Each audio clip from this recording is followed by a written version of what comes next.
Hello everyone, welcome back. So now we're going to take it a step further on how we get data into our Python program. So we're going to use an API, and an API is an application programming interface. And the API that I'm going to use here in this example comes from the NOAA, which is the National Oceanic and Atmospheric Administration, NOAA or NOAA. And they have this ability to let you take data about the weather. And so that's going to be exciting. In fact, if you go to their webpage, the NOAA webpage today, it's exciting because there is an eclipse, a solar eclipse coming up. And so they have information about that. But most importantly, they have this ability to connect to their data set so that you can import it into your program. So a lot of the software that you see in there and the weather people on TV and tools and apps on your phone, a lot of them are actually using the NOAA API, and there are other sources of data. But so this is the one we're going to use here. And I have another set of references for you to find out. This one, which goes into this SDK, which is a kit that gives you the information on the API that we're going to be using. So you can come here and look at other examples and expand your knowledge that way. So let's begin with our video here, covering our programming, our code. The first thing we're going to do is we're going to import a few libraries or modules. The first one is Pandas. We're going to be using Pandas because one thing that I didn't complete telling you is that we're going to use Pandas in a time series. So the time series is a special type of data frame. So time series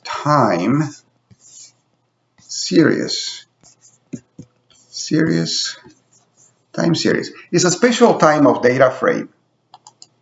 And it's special because in a regular data frame like the one we worked on in the previous and in the other video, we had a class, right? The classroom with student name and scores of the tests. And if you notice, each row was number. Each row was number 0, 1, 2, 3. And then you had the student name and the scores and the data that goes in each row. But the first row was row 0, then row 1, then row 2, and row 3. Fine. In a time series, that row, right? So you have all of your columns here, So that's 0, 1, 2, 3. Those are referred to as the index. It's your index of your data frame. But the difference in a time series that we're going to do today is that your index, here you have values, your same table, your data frame, but your index right here, your index, which would be, perhaps think of it as your first column, is going to be time. So it will be day 1, day 2, day 3, day 4 with an actual timestamp, or hour 1, hour 2. It can be week 1, week 2, etc. It could be in years as well. So what Pandas is going to let us do with the time series is be able to do some calculations, like how many days, what date will it be 10 days from now, or the time, and do things with time and dates that are difficult because it's not like the standard decimal system, right? It's not a decimal system. Each day has 24 hours, each hour has 60 minutes, each minute has 60 seconds, each year has 365 days, or in a lab year it can be 66, etc., etc. So time is a little bit complex. So Pandas has created the methods for us to handle time. So that's what we're going to be doing. And once we have something in a time series, Pandas will allow us to plot your time series in a very nice way. So we're going to see that. So now that I went back and explained what we're going to do with time series, let's talk and import some libraries, some modules. The first one is Pandas. So you're familiar with Pandas, but now we're going to get another one called date time and the NOAA or NOAA. So we're going to get a lot of functionality from those modules. So let's cover that as we go along. So the first thing we're going to do is instantiate or initiate some data. So I just did here, we have a zip code, which is pointing, this is a string, 60610 is the one I use, that happens to be downtown Chicago. Country is US, right? And now we have a series of instantiations from here to here that have to do with date time. The first one is date time with a method now. And that method, and again, we can go in and look at the documentation for date time, and you can find the details about it. So right now, I'm just going to cover it with words. So date time now is bringing back today's date under the variable today. Then I'm going to do a past day where I'm going to subtract today's date minus another time delta. Is another method, and that delta is going to be 14 days. So I'm going to go back 14 days. I'm going to get today's date and the date 14 days ago. All right. Then I'm going to create two more date time times of instantiations. The start day, which will be the past, and the past date, because I called it right here, is the time frame when it was the past date, and I'm going to put it in this format. So I know I'm covering a few nuances, a few details, but I'm just going to expose you to this. And after you do this and get my code, take your time to investigate a little bit more about this date time library. It's all documented. You can find it online, or you can do help in any of these methods. All right, so then the end date is today. So we got data, we got the location, zip code, United States, and we got the start day and the end date. That's what I'm interested in, because now I'm going to get the weather from 14 days ago to today, and I'm going to end up putting it inside a data frame. And that data frame is going to become a time series data frame. And so once I put it into a time series data frame, I will be able to plot it and see what my weather look like. So the first thing we're going to do then is instantiate weather. It's another variable that's going to come in from the NOAA, because this is the library that I already imported up here at the beginning. And there is a method in there called NOAA in capital letters with a parenthesis. And what that's going to do is instantiate in my weather. All right, so let's take a look and see what happens. Now let's do help on weather. Wow, so weather, that NOAA brought with it many things. It's quite substantial. We're going to focus on certain things, but as you can see, there are many methods underneath, like active alerts. Those are the things that the weather people can use to find out about the weather. You can get forecasts.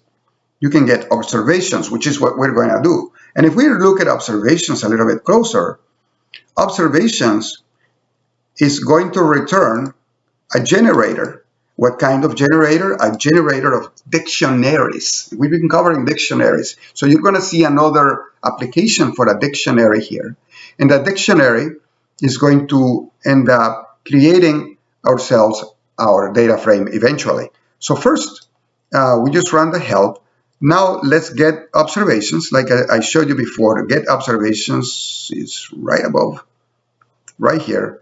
This is the method that we're going to run from weather, get observations. So it's a dot notation, and we're going to pass certain arguments to get observations, which are the zip code, the country, the start date, and the end date, right? So remember, when we cover functions, you pass arguments, and these are the arguments that we're going to pass to this function, get observations, which is got dot notation because that is a method that belongs to weather. So that is the that weather, in other words, has a method called getObservations, and getObservations requires certain arguments, and these are the arguments that it's going to get. And once we run getObservations, I'm going to put the result in observations. That's just what I call it. I had to call it something. And what kind is going to be? It's going to be a generator. It's a generator of dictionaries. So let's see how it works. Let's try it. So let's get the observations. Boom. I repeated here the help on whether getObservations, just to emphasize again that what we're getting here is a generator in return, and it's a generator of dictionaries, and that's what we're going to be using. Okay, so let's see. We're going to create a dictionary, but to put a dictionary, we're going to get the results inside lists, and just follow me. The next thing we're going to do is we're going to instantiate a bunch of lists. They're empty, but by doing this, time, C for zip code, wind speed, temperature, humidity, wind direction, pressure, visibility are empty lists. But it's okay if they are empty. What I'm accomplishing by doing this is I am getting an instantiation of that. So I'm going to stop the recording right here, and then I'm going to run this loop because I want to spend a little bit of time running this loop. So far, I'm just preparing my data. I instantiated the weather, the observations for the weather, and I'm just preparing my data. So let's come back, and I'll talk to you in a few seconds. Take care. Bye-bye. Actually, I'm looking at my time. And guess what?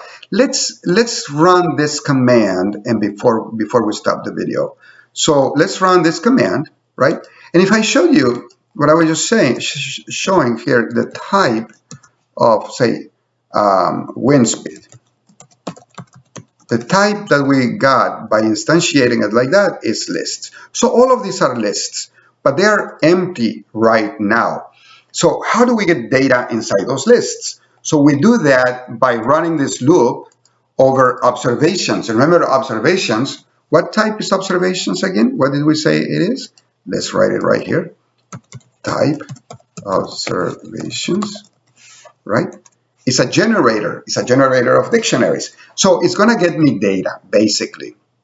It's going to go through the loop of observations. It's going to put it in a variable called obs, which is going to, the obs is going to take the data as it goes through that loop, and it's going to put it in each iteration. In each time I go through the loop, I'm going to put it inside my lists. The list that I started here at the beginning: time, zip code, wind speed, temperature, humidity, and I do it by pulling in the data that is coming from observations.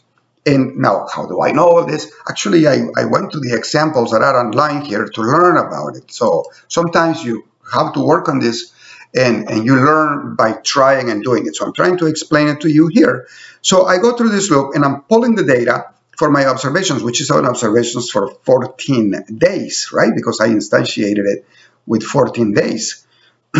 So I put a visibility, a description, and so forth. And it does it like this. So let's go through the loop.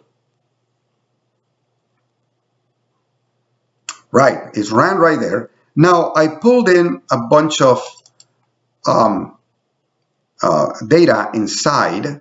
So let's see what I have for temperature. Well, we know temperature is a list.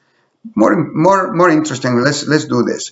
Let's print temperature. Let's print it, and we see the temperature. We see the temperature that we capture from observations by pulling it from observations inside this loop. So each loop is when I got 5.6, 5.6, 5, 4.4. As you can see, there is some variation. It's being a little cool here. But anyway, let's see time.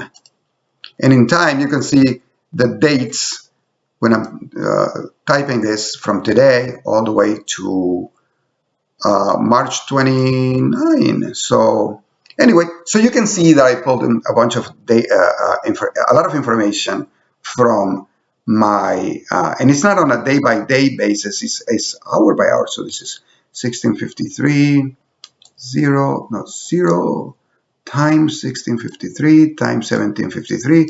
Looks like it's doing it on the hour. And I did it at 53 minutes after the hour. So you saw me running it right now. So I got a bunch of data. That's the bottom line.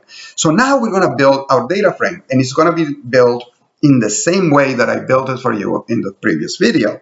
I'm going to use a dictionary to build my data frame. So I'm going to put it inside the argument. So you can see inside my argument for PD data frame, which I show you the PD.dataFrame in the previous recording. So what I'm going to do here is create a data frame, and I'm going to call it DF. I could call it another name, but DF is pretty standard. I'll remember what it is.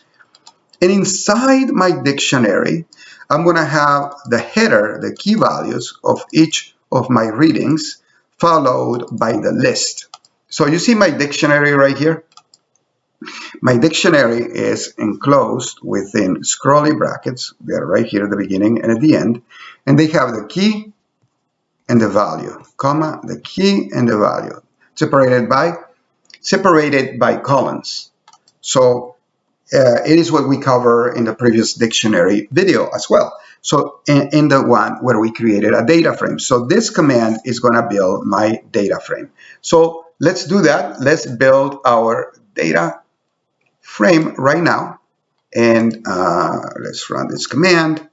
And now that we run it, let's see what we have inside DF. And indeed, we have a data frame with 238 entries. So even though it was 14 days, there were every hour. We got a data point every hour. And it has time, zip code, temperature. Notice that temperature, all of these right here are of type float 64 because they had decimal points. Visibility, on the other hand, is int, and description is object. When it says object, it's really a string. All right, so, sorry about this. So that's what I wanted to cover in this video. Let's come back in another video in a little bit, and I'm going to build a time series for you. All right, you take care, and I'll talk to you in a little bit. Bye-bye for now.